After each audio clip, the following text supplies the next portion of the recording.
Hey everybody, welcome to another episode of Purple Insider. Matthew Coller here, and it is time once again for our yearly tradition of bringing on one of ESPN's great fantasy experts, Mike Clay, to give him a very hard time about his Vikings projections. Mike, we've done this probably 4 or 5 years in a row, and sometimes you nail it, sometimes I nail it, and nobody really ever knows nothing about football until we get there. So how are you? How is you got to be getting ready here for fantasy draft season, right?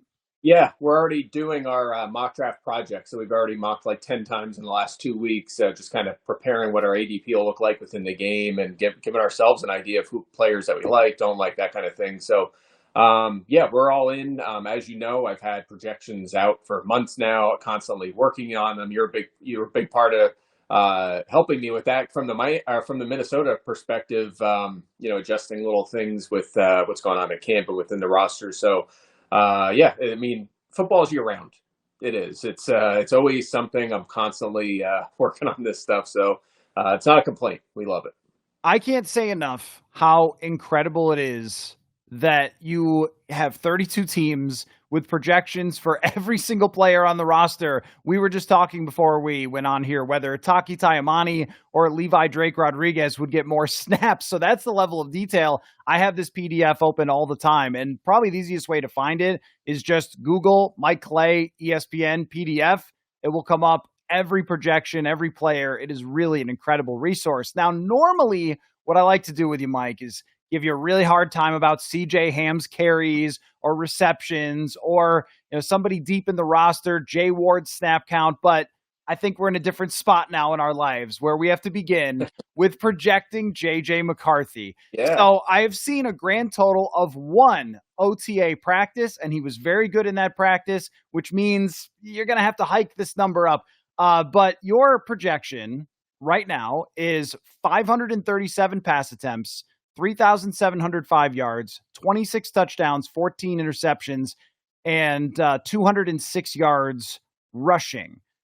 Tell me about your process of trying to project a player who's on a really good team with a really good coach who has never thrown an NFL football before. Yeah, definitely a guy whose projection benefits from the supporting cast, whether it's Kevin O'Connell, we saw it with Sam Darnold last year, we saw it with Kirk Cousins in years prior. Not to mention the supporting cast, of course. You add just a guy like Justin Jefferson alone is going to raise his rate stats up a little bit. Jordan Addison, TJ Hawkinson, you name it. So definitely a great supporting cast around him. That helps things. You mentioned, it's funny you say I need to boost his projection a little bit. The thing is, I don't think there's probably anyone in the industry higher than me. And that's rare for me because generally I'm pretty conservative, and there's a reason for that. These are supposed to be essentially median projections. But there was nothing I could do to bump McCarthy down. I mean, he projects higher than Caleb Williams, Trevor Lawrence, Drake May, Matthew Stafford, Tua, Stroud, Jared Goff in terms of fantasy projected points. Very important to notate here. And again, a part of that is the supporting cast, but it's also the scheme here. This is an offense that's going to, that's not afraid to throw the ball, but certainly that will score a lot of its touchdowns through the air, which is something we saw Sam Darnold benefit from last year. And Aaron Jones, on the other hand, struggled to score touchdowns for most of the year for the same reason. So add all those things together, a little bit of rushing ability for McCarthy, and he has a fairly easy path to big statistical numbers. It comes down to, is he the real deal?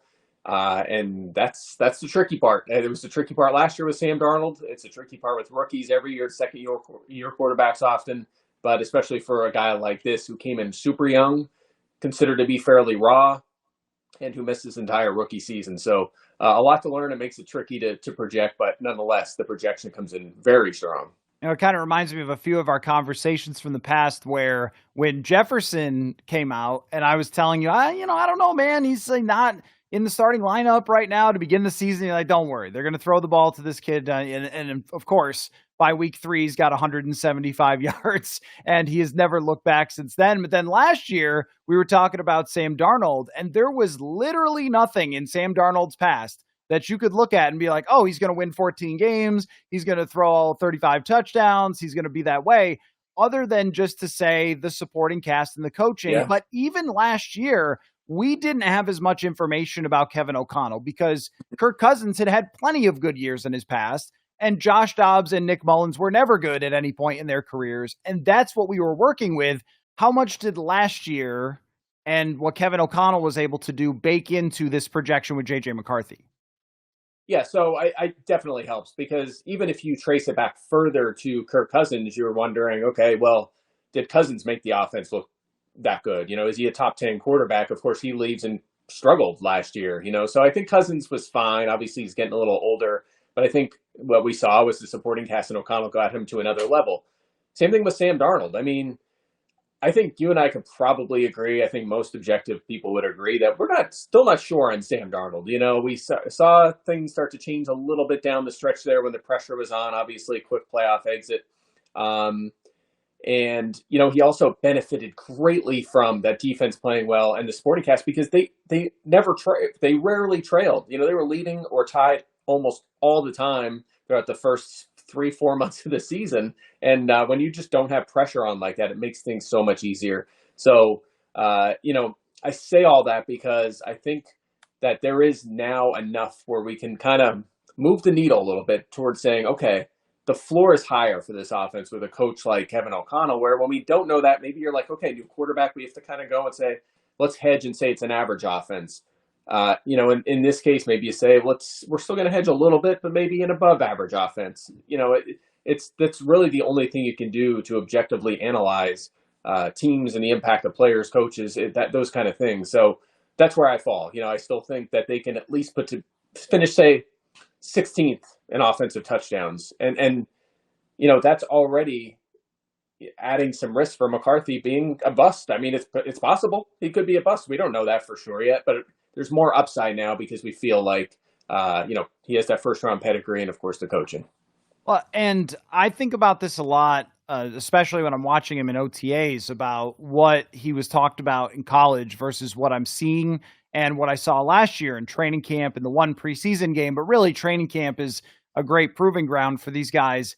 And I see a lot of things that divert from the way he was talked about as a prospect.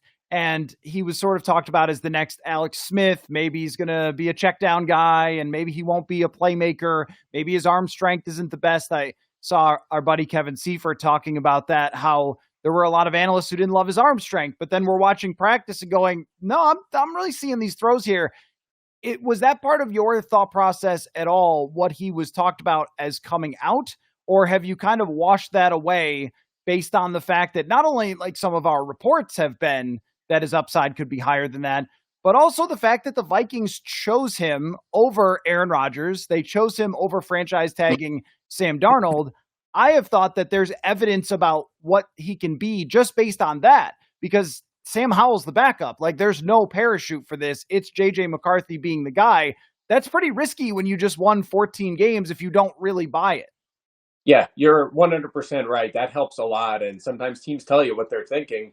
And you're exactly right. Had they signed a Russell Wilson or Aaron Rodgers, someone like that, you maybe feel a little differently. And my thought process was, as all that analysis was going on, was like, man, if they feel like they have to sign a guy like that, that's a problem. If he can't beat out 44-year-old Aaron Rodgers or Russell Wilson at this point in his career, like they're going to be looking at a quarterback next year's draft. That's a big problem. So I think they're making the right decision, handing the keys over to him in that quarterback room and seeing what he can do. So, and the fact that they feel so strongly, obviously, about the situation gives me some confidence in him as a guy who could be a breakout player this year. Or if you play fantasy, late round flyer, that's something I'm doing for sure just because of the situation. Again, you look at a player of Sam Darnold's caliber and look at the stats he put up last year. McCarthy should be better than that. If they didn't think that, they would have brought back Sam Darnold. So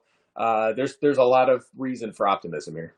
This sort of dovetails into the running game, which from a fantasy perspective is always really, really big, what these running backs are going to do. And I think that you rightfully gave JJ McCarthy a ton of passes. You're not buying that all of a sudden Kevin O'Connell is going to turn into Gary Kubiak or Mike Shanahan and start handing off 45 times a game. And I 100% agree with you. But the difficult thing to figure out is how they're going to distribute the handoffs between Jordan Mason and Aaron Jones. Aaron Jones is clearly one of the better pass-catching running backs in the entire NFL, so he's got a little more dynamic element to him to get him on the field more for JJ McCarthy. But we're talking about a Jordan Mason who averaged over 5 yards a carry last year with a San Francisco team that's great at running. The Vikings have not had that identity.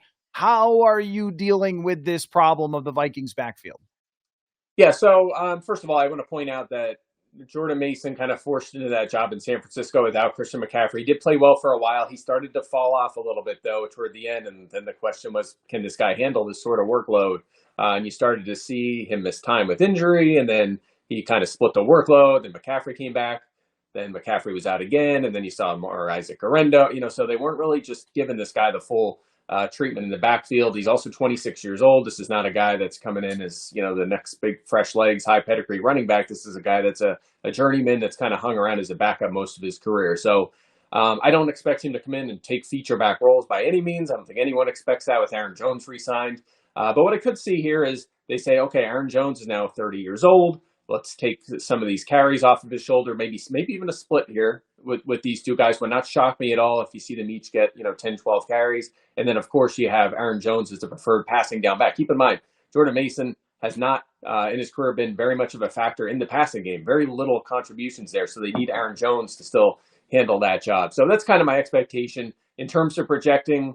Like, essentially what I do is I'll project, okay, what's perfect case scenario. So essentially week one, these guys are healthy. What does it look like? I give Aaron Jones a little bit of an edge in carries, and then I have Jones dominating the passing down work. And then, of course, you have to factor in some injuries throughout the season. But at the end of the day, I think that's kind of what it'll look like.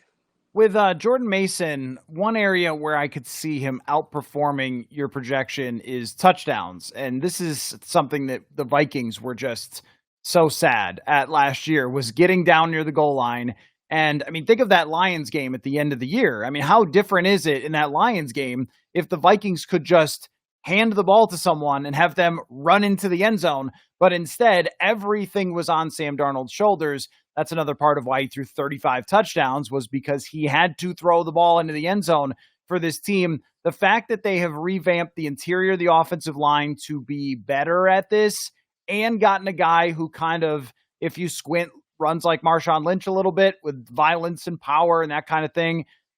I think there's a chance that he's their guy for those situations, because it was pretty clear that Aaron Jones, as great as he is at everything, was not a difference maker with that.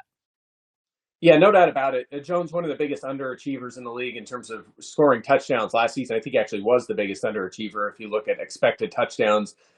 Sometimes that is bad luck. Sometimes it'll help having a player that's good at it, but really it's an opportunity stat. If they run the ball at the goal line consistently, they're going to score more rushing touchdowns. And I will say this, yes, I only have them. The reason the rushing touchdowns are so low for Jones and Mason is because I have them projected for 10 rushing touchdowns as a team, but 29 passing. And you might say, wow, that ratio is wide, but that's a product of this scheme. I mean, you look at Kevin O'Connell's offense, is 80% of their offensive touchdowns were passes last year. The year before, 81%. The year before, 63%. Actually, kind of a lower number. But the year before that, 81%. I mean, teams aren't usually like that. The league average is 61%. And O'Connell's offenses are clearly well above that. And again, you look at play calling, it's still 69%, 64, 73, 68. That's all well above expected, or above league average. So it's very clear that this is not just a fad or just a fluke or a short, small sample size sort of thing. He clearly prefers throwing the ball near the goal line,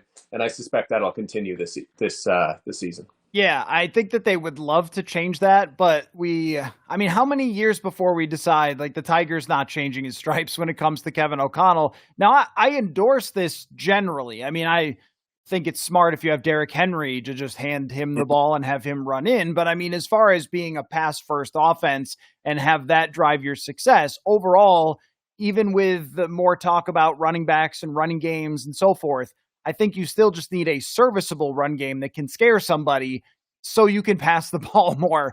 And that's what they're going to do because Justin Jefferson is their best player. So we should talk about wide receivers a little bit here. Jefferson has gotten to the point, Mike, where it does not matter anything. Just who's playing quarterback, whether his contract's signed or not. He's just going to catch a lot of footballs and be the best. which other Vikings wide receiver, unless you have something more to say about Jefferson, because your projection looks like all the Jefferson years, what you expect from him. What other receiver interests you, though? Where's your intrigue lie in the Vikings receiver room? Yeah, only one other one, and it's obvious, Jordan Addison. I was a little nervous about him because there was a lot of mouths to feed last year. Obviously, the quarterback uncertainty. He was very touchdown dependent as a rookie. So what would we see going forward? And then he comes out last year, and honestly, the target share wasn't very good, and I was still a little nervous. And then things kind of changed there, at least for a little while, where the target shares were up and the production was good. Again, I'm high on this pass offense, so obviously I'm going to be high on some of the other pass catchers, and for that reason, I like Addison. The only thing, obviously, that we're looking at is potential suspension. We don't know if that'll happen this year.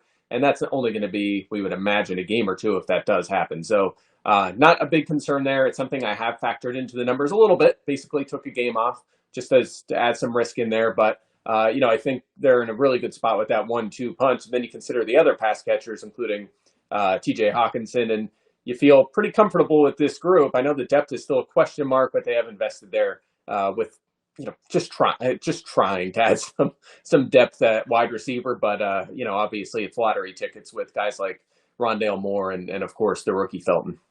Yeah, and with Jalen Nailor, I feel like one of these guys has the potential to break out and do more than you have expected, which is Nailor 22 receptions, Moore 17, and Ty Felton 10.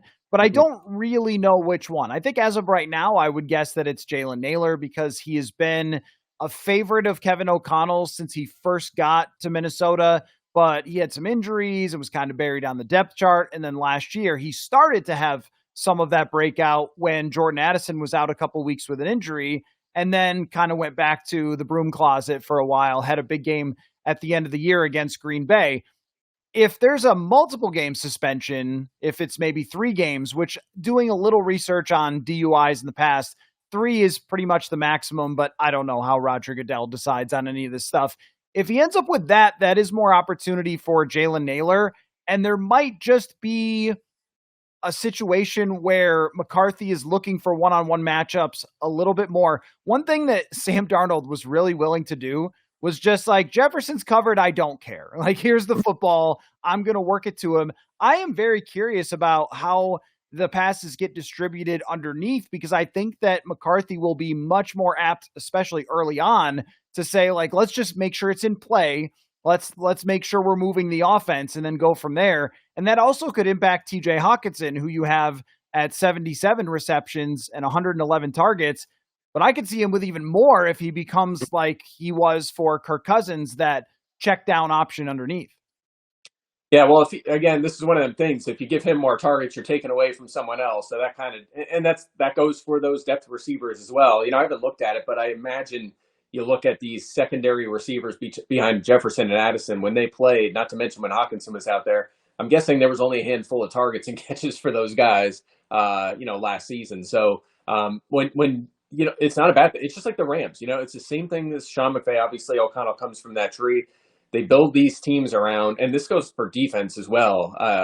You see giant snap counts for star players for a team like the Rams, because they're just going to feature those guys, and most teams don't do that. Believe it or not, they're going to rotate these guys in. They're going to spread the ball around on offense, but that's not the case for Minnesota offensively. With last year we saw it with Aaron Jones, but certainly Jefferson, Addison at times, and obviously TJ Hawkinson. Is the same thing with the Rams with obviously Cooper Kupp and Kyron Williams and Todd Gurley, and you can go on and on. So I think that that gives me a lot of confidence in the statistical output for Jefferson, Hawkinson, Addison this season. I think they're going to feature those guys, and it's going to not really leave a lot of room for these other guys. So big numbers for sure.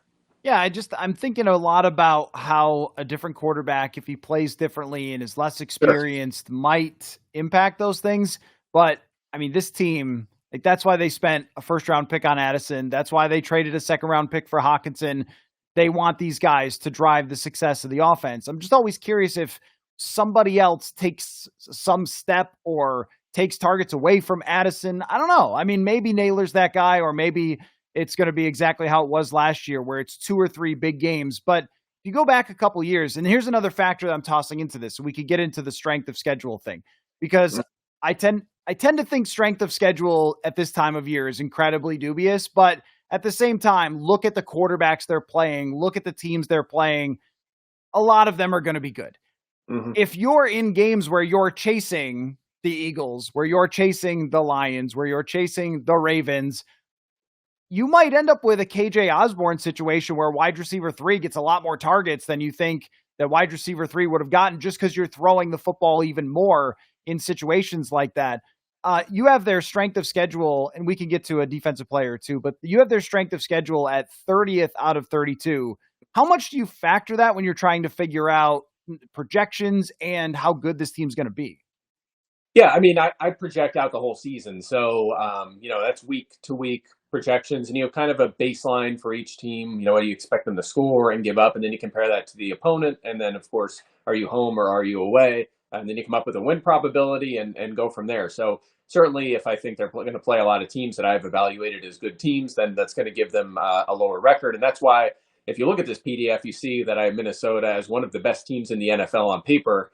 However, around 9 wins, and that's because they play in that division with a brutal schedule, and that matters. I think it matters more than most years. Usually, I don't have teams slide that far from being the 6th best team in the league to basically the last wild card in the conference.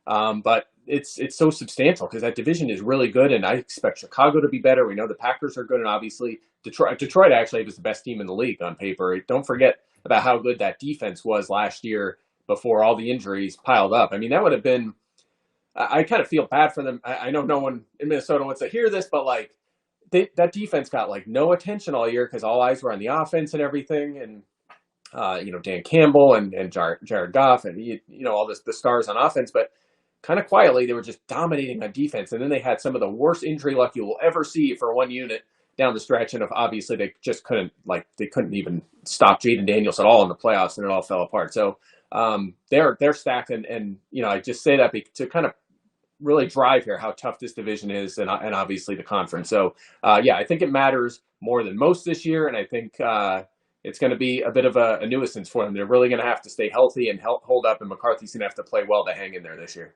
Yeah, this is something that I think about a lot is, going into the season and trying to project, are they really going to be the toughest division by a mile? Because that's how it looks right now. When you can even say Chicago improved pretty greatly, likely at the head coaching position, but on the offensive line, they improved their weapons, they improved their defense, and then there's oftentimes a jump for somebody like Caleb Williams. I would still say the Bears are the most likely team to surprise us and not be good just because they've done it so many times. I don't agree with Aaron Rodgers on a ton of things, but him saying they're the offseason champions every year the other day was pretty accurate for them. But if there's one team that in the NFC North is going to disappoint versus projection, which one would it be? Disappoint. I think I probably agree with you on Chicago just because Caleb Williams, the jury is still very much out there. But if not them, it's got to be Minnesota just because we don't know on McCarthy. I mean, we have a pretty good feel for Jordan Love at this point. I mean, he was hurt most of last year too, so we lost a little bit of that rushing ability, but he threw the ball well. And of course, we know the powerhouse that Detroit is. I don't feel like they lost enough. In fact, they should be better with all the guys getting back who are healthy, and they did a nice job adding a lot of veteran depth on the defensive side of the ball too. So I think just because of that quarterback uncertainty, it has to be Minnesota. I just think that's the answer by default. But I say that knowing full as I said before, I have them as a very good team on paper. I think this is a team that's in a really good spot this season, and the pieces around McCarthy should help them be a contender. I mean, that's why someone in my seat is just so intrigued by this team, because when you look at all over the roster, and I was just standing there at OTAs yesterday and looking around going, this doesn't have a lot of weaknesses if they stay healthy, and that's something that I never try to project in May, how healthy they're going to be. On the defensive side, last year they were a top 5 defense, and what I think was impressive this offseason from the Vikings brass was saying, that's great that we were a really good defense last year, but look at the quarterbacks we're going to play. And I'm sure this had to be some part of the calculus. Like, we got to be better than this. If it's just that same defense last year versus this group of quarterbacks, you're probably finishing 16th and not in the top 5. when you're facing Lamar, Jaden Daniels, Jalen Hurts, and so forth. How much better did they get, though, do you think, on paper, with the offseason moves that they made? Well, it's funny. I have their defense ranked fifth. So you said they were top five last year. I saw them fifth on paper. A big part of that is up front. I mean, interior and edge is huge. Obviously, when you have Dallas Turner as your, third edge rusher, I mean, you're in such a great spot. So you just have to really love what they did. Moving on from one of the best edge rushers in the NFL, and Danielle Hunter, and then replacing them with underrated players like Bernard and Van Ginkel is just huge. So love that. Obviously, Allen and don't forget how good Javon Hargrave is. I mean, he was hurt all last year, and now I feel like he's just kind of been like, well, he got hurt last year. Recency bias. We forget about him. I mean, he was an absolute superstar in Philadelphia. It just didn't work out in San Francisco with the injury. So still love that with him and Allen up front. I think their linebacker and safety are fine, and then corner is the only one that bothers me. That was something that nagged me during the offseason. I know they have some versatility. They use three safeties. That's going to cover some of that up. I like Byron Murphy a lot, but after that, it's a lot of question marks there with Blackman and look, Isaiah Rodgers. I mean, that guy's never been like a full-time starter long-term in the NFL. He's even last year in Philly, he was coming off the bench. So I don't think that's a guy you want to step into week one as a full-timer on the outside. And maybe I'm wrong. He'll be fine, but I think that's the only position on the defense where I'm saying, probably below average or a question mark position, but everything else looks pretty good. Yeah, what's ended up happening the last 2 years for us in trying to project what they're going to be as they lead up to the season is you just add like 25% to whatever you think someone's going to be because of Brian Flores. And that sounds like, we're really crowning Brian Flores as this guy who just gets the best out of everybody, but like gestures at everything the last 2 years. I mean, even somebody like Shaq Griffin or Stephon Gilmore, we would not have said those guys would have been as sound as they were. And we would have said, like, this is going to be a problem with this secondary. And it turned out that it wasn't. That doesn't mean he's going to be right about every single one, though. And when you hear that he loves Isaiah Rodgers, you're like, okay, well, you've got my attention, but they're going to have to prove it in the secondary, which leads me to this. There's only one player still out there on the trade market that has buzz, that moves the needle a little bit when you talk about him, and that is Jalen Ramsey. Is that worth it for the Vikings to look into Jalen Ramsey?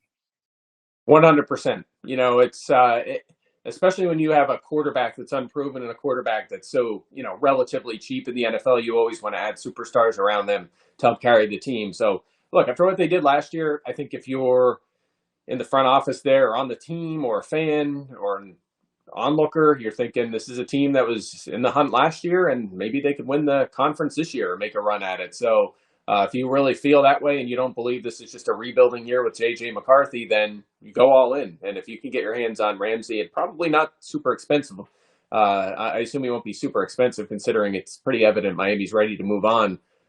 You add him into the fold here, and he's a very versatile, talented corner. I think he probably has another year or two left of high-end play. He was very good last year, so I would love that. That would be that's such a not a connection I had made, but that would be awesome to put Ramsey in there with Byron Murphy at corner. I'd love that.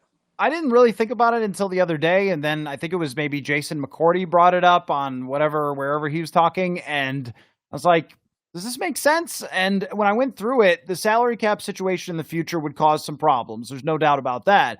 But they are in a spot with the rookie quarterback contract, and they have some restructurable deals into the future that they could make cap space. For me, as soon as McCarthy enters year two, regardless of whether he's played before, history tells us take that gas pedal and shove it all the way down. I mean, think about even moves that we question for like a San Francisco trading for Christian McCaffrey. I think a lot of us, I know I was like, really? You're giving up that much for a veteran running back?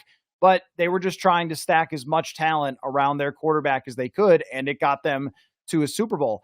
Now, you and I have two more staples of our yearly visits that we always have to touch on. And one of them is giving you a really hard time about super random players on here. It's funny where we can go in a year.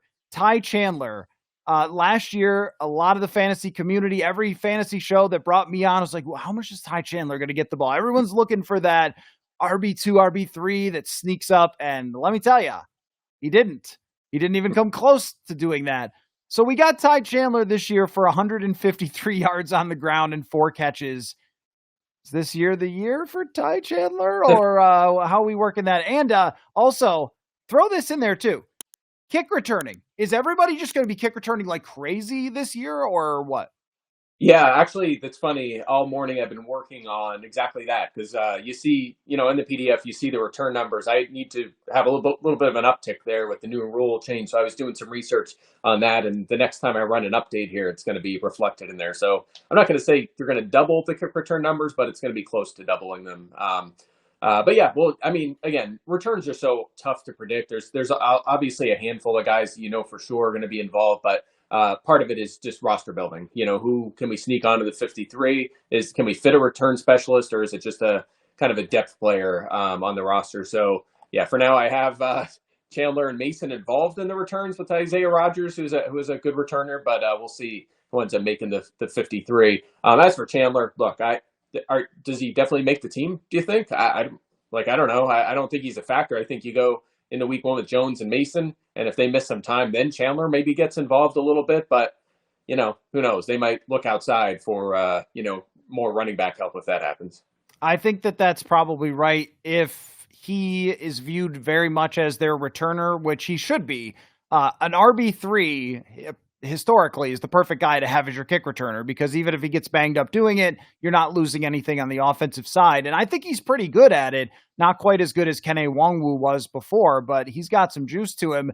You might as well keep him on the roster. It's just that they very clearly do not trust him to be a full-time running back. And I think 153 yards is exactly where I would put him too. Yeah, he'll probably sneak in there from time to time, but that's about it. Now, let me throw a deep one at you, because this amazes me about you in general. There are 32 of these teams. There are hundreds of draft picks. There are super random players all over the place. And I'm still like, I kind of agree with Tyrion Ingram Dawkins, who is a 5th round draft pick. You've got him listed as an edge. We'll see where he ends up playing. I think he's going to kind of be a play everywhere guy eventually. 4 tackles and a third of a sack. Now that's the one that's going to be inaccurate. It's not going to be a third. It's either going to be a 0, it could be a half, it could be 1. Yeah. Look, one of the problems with the depth edge guys, I think the only one still on the team is Gabe Murphy, that played a snap last year. Is the only other edge still on the roster from last year. But the fact is, when you're projecting this, it's essentially, think about it, you have 2 edge rushers on the field most of the time, so it adds up to essentially 200% essentially out of the 1100%. I don't know. I'm getting deep into it here, but essentially you have 11 players, 100% snap for each of those positions on the field at a given time. But most of those snaps are going to go to Bernard, Van Ginkel, and of course Dallas Turner. So if that soaks up 90% of the snaps, if they're healthy for most of the season, it doesn't leave room for these other depth guys. It's very good situation for Minnesota, but it makes it hard for these depth guys to kind of find their way to numbers. You can't just manufacture snaps. Either they're available or they're not. And for the depth guys in Minnesota, that they're not, because they have all these star players that are going to play 70, 80, 90% of the snaps. So I'll give you one. So you mentioned Gabe Murphy. He's going to be in that competition as well. I'll give you a guy who is the deepest of deepest cut, but I would not be shocked if he ends up making a difference in the edge rushing group. And I mean, can you guess who I'm talking about? This could make the smallest difference. Is it an undrafted player from this year? It's last year. Undrafted player from last year. Undrafted from last year? No. I said Gabe Murphy already. He was undrafted last year. He was. Let's see. Who else was undrafted last year? Bo Richter was. That's the guy. That's it. You know what? I have him listed at linebacker, and I should not have him there. He should be with the edge rusher. So he is. Yeah, he's more of an edge rusher. But with the Vikings, it's a little bit tricky sometimes with outside linebacker, whatever. But last year, so Bo Richter, if you look up his athleticism, it's actually crazy numbers that he put up coming out with like relative athletic score, or if you look on Mock Draftable, and he was very productive, and he came into training camp and actually made some plays and then got bumped up onto the active roster and was a very good special teamer. Plus, he did a one-on-one sit-down interview with Purple Insider last year. Okay, and so we like him then. Well, anybody who does that gets an automatic bump in projections for me. But I wouldn't be surprised if he becomes like a Patrick Jones for them or a Jihad Ward. Like last year, they were rotating in a Jihad Ward on third downs or something. He's going to have to earn that, but he made some plays in preseason and then on special teams that caught my attention a little bit. So we'll see. This is like I said, the deepest cut of deepest cut for this roster. Now, the other staple is I love to ask you which fan bases are most ticked off at you. Which fan bases? Because I think if Vikings fans look at these projections, I think they should be very happy with a 26 touchdown, 3,700 yard season from JJ McCarthy right there in the division race. There's not too much that I look at and go, wow, Vikings fans are going to be mad at Mike this year. Who is mad at Mike this year? Yeah, no, they still are. I was getting picked apart by Vikings fans because I have the big question was how I have them rated so high as a team, but still mid-pack in record, and of course, strength of schedule is the issue there. We already talked about it, so there's no doubt about that. I think it's basically those wild card teams in the NFC because it's so tough. Commanders, same thing. I have them at 8.5, 9 wins, right there in the thick of it with Minnesota for a wild card. Green Bay, Chicago, maybe in that conversation. I haven't heard a ton from them. 49ers, actually have them fourth in that division. I mean, I think and look, I've been burned by this before. It happens, whether it's seeing a team on paper and being like, wow, this team just looks so good. There's no way they could fail barring massive injuries like the Jets last year. And I was wrong. This year, the 49ers defense, I mean, they lost. They already were, kind of struggled a little bit last season in some categories. They had allowed, I believe, the fourth most points in the NFL.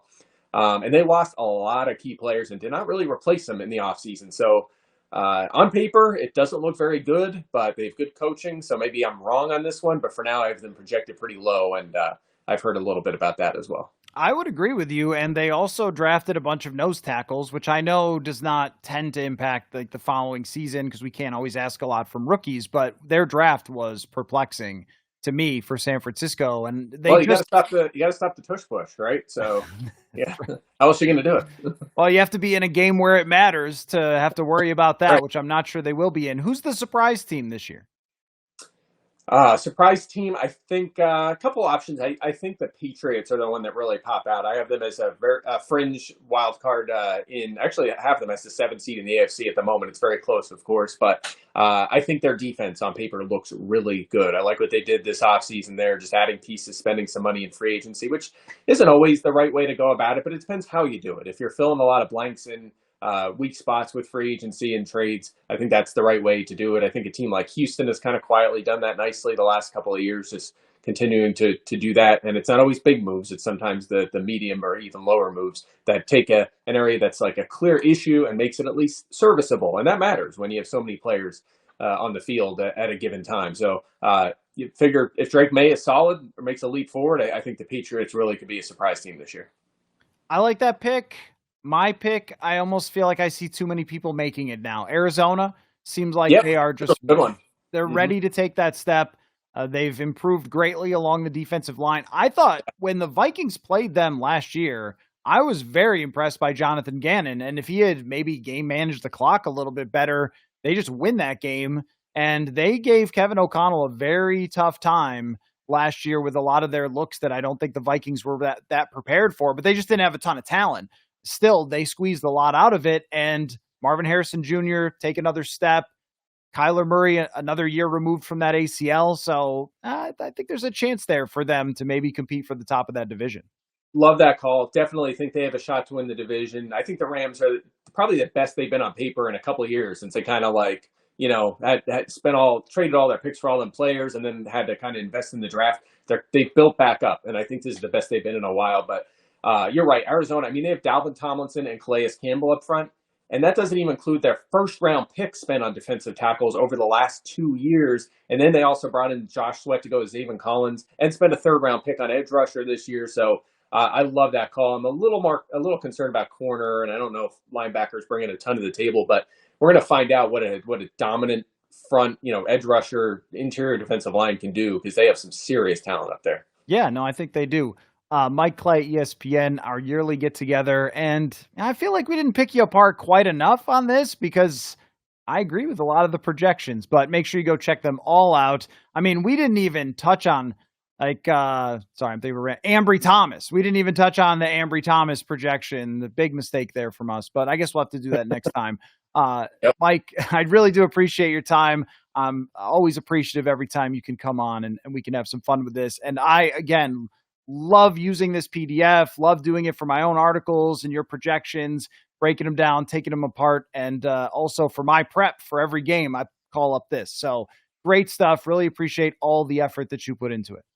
Of course. Thanks for having me on, and always enjoy doing this because you give me some insight what you're seeing and helps me actually improve it so it looks it's even more accurate. So always fun. All right. Thanks again, Mike. And we'll catch y'all later.